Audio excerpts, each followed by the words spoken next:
naik turunnya iman ada hubungannya dengan ditandai dengan naik turunnya kualitas kuantitas ibadah kita.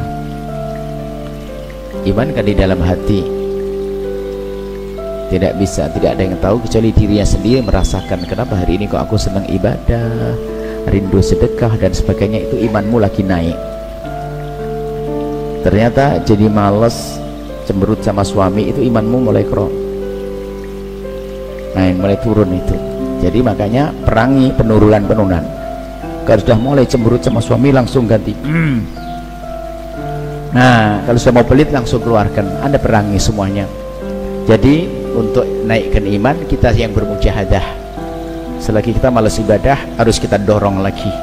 Ya, cara mendorong bermacam-macam cara, membaca Al-Quran, berzikir dan sebagainya. Dan yang lainnya adalah mencari kawan yang rajin. Kalau kawanmu jarang tahajudan, ya tidak tahajudan. Kalau kawanmu sedang tahajudan, pasti tahajudan. Nah, seperti itu. Jadi cari kawan yang baik. Kawannya senang ngaji.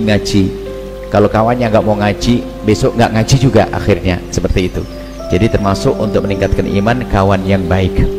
Adapun masalah ridho dengan ujian, ya orang beriman itulah kalau kuatnya imannya, ujian itu semuanya itu ujian sebetulnya.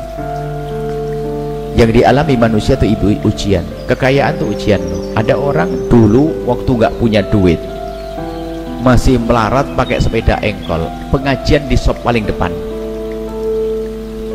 Giliran punya motor sudah mundur.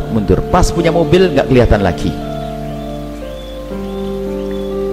Itu nikmat menjadi fitnah bagi dia. Dulu waktu perawan, waduh rajin ngaji paling depan. Waktu berjaga paling depan. Giliran sudah punya pasangan nggak kelihatan ngaji, berarti itu istrinya fitnah. Mestinya punya halal, punya hiburan spesial, semakin rajin dong ngaji, semakin dekat pada Allah. Makanya ujian, semuanya ujian. Kekayaan dulu waktu melarat rajin sholat di masjid, giliran kaya hilang, nggak pernah sholat, berarti kekayaan fitnah bagi dia. Jadi jangan dianggap ujian itu hanya fakir saja, tidak, semuanya itu ujian. Nah, makanya naik pangkat atau kita semakin runtuh. Ada orang diberi Allah kekayaan, ternyata semakin kaya semakin rajin beribadah, semakin banyak menderma, berarti lulus dia. Termasuk yang fakir, dia diuji dengan kefakiran, bukan semakin jauh pada Allah, semakin mendekat kepada Allah, berarti dia sukses. Jadi seperti itu semua ujian. Akan tapi kalau orang beriman mengerti setiap ujian itu pasti besok naik kelas, kan gitu. Semua naik kelas. Sehingga apa kata Nabi? Ajaban min amri ummati, mengherankan tentang urusan umatku. Inna amrahu kulhu khair, semua urusannya baik-baik. Umatku urusannya baik-baik semuanya. In asabathu sarra, kalau mendapatkan kebaikan, syakar, bersyukur, kana khairan lah. Kalau mendapatkan kebaikan dia bersyukur, maka baik bagi dia. Wa in asabathu dharra, kalau mendapatkan bencana ketidakbaikan, sabar, kemudian dia bersabar, kana khairan lahu, maka menjadi baik baginya. Bersyukur mengangkat derajatnya, bersabar mengangkat derajatnya. Enak.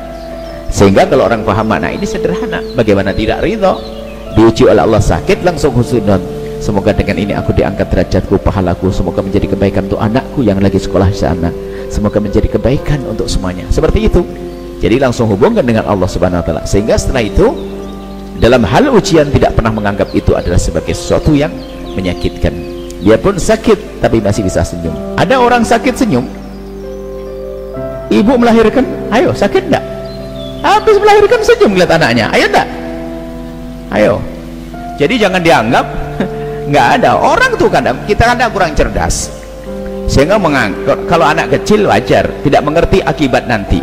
Anak kecil suruh minum jamu sama disuntik pastilah lari. Tapi bapak-bapak datang ke dokter, tolong suntik saya karena saya demam. Loh, karena bapak-bapak sudah berpikir setelah disuntik reda demamnya, suruh minum jamu nanti perutnya enak. Anak kecil jamu pahit ya nggak mau, disuntik sakit nggak mau. Makanya kita dengan akhirat pun juga begitu, sering seperti anak kecil diuji oleh Allah, padahal mau diberi sesuatu yang besar nanti di akhirat, cuman karena kita anak kecil langsung nggak kuat, nggak mau. Nah, seperti itu kurang lebihnya. Tapi nggak boleh juga kita minta ujian, minta cobaan. Ya Allah, berikan aku sakit sepanjang hidupku biar aku masuk surga kelas 3. Jangan soal begitu. nggak boleh yang minta baik-baik saja. Ya Allah, angkat derajatku dengan rezeki yang melimpah, angkat derajatku dengan istri solehah, angkat derajatku dengan suami yang soleh. Jangan gara-gara dengar berita ada seorang wanita ahli surga, gara-gara setiap hari tempelengi oleh suaminya, ya Allah aku pengen kayak dia, mau? Ya nggak usah masuk surga yang enak. Nabi aja, Nabi Yusuf itu adalah ngomong, beliau mengatakan sijnu, dia mengatakan bahasanya di saat daripada aku harus melakukan itu, maka lebih baik aku masuk penjara. Masuk penjara beneran. Coba kalau seandainya panjatannya yang lain, akan beri yang lainnya. Jadi jangan suka ngomong yang gak enak ya.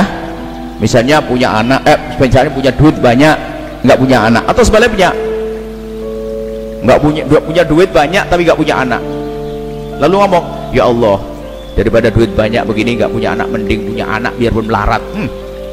Dikasih anak melarat beneran, nyungsep, pusing nggak? Kalau ngomong, ya Allah seperti kau mudahkan aku mendapatkan rezeki, tentu bagimu sangat mudah untuk memberikan kepadaku keturunan. Kan dia ngomong gitu, jangan ngomong jelek. Ya Allah daripada tidak nikah sudahlah, yang penting perempuan, ya dikasih perempuan asal juga, yang minta yang baik dong. Biasanya orang marah itu, marah pada Allah, ya Allah yang penting, nah ini mulai marah pada Allah. Dengan Allah kok marah? Tetap mintalah kepada Allah, Rabbana atina fid dunya hasanah, minta yang baik, di dunia baik, di akhirat baik. Ini saja, semoga Allah menjadikan kita ahli surga Allah, mulia di dunia dan mulia di akhirat.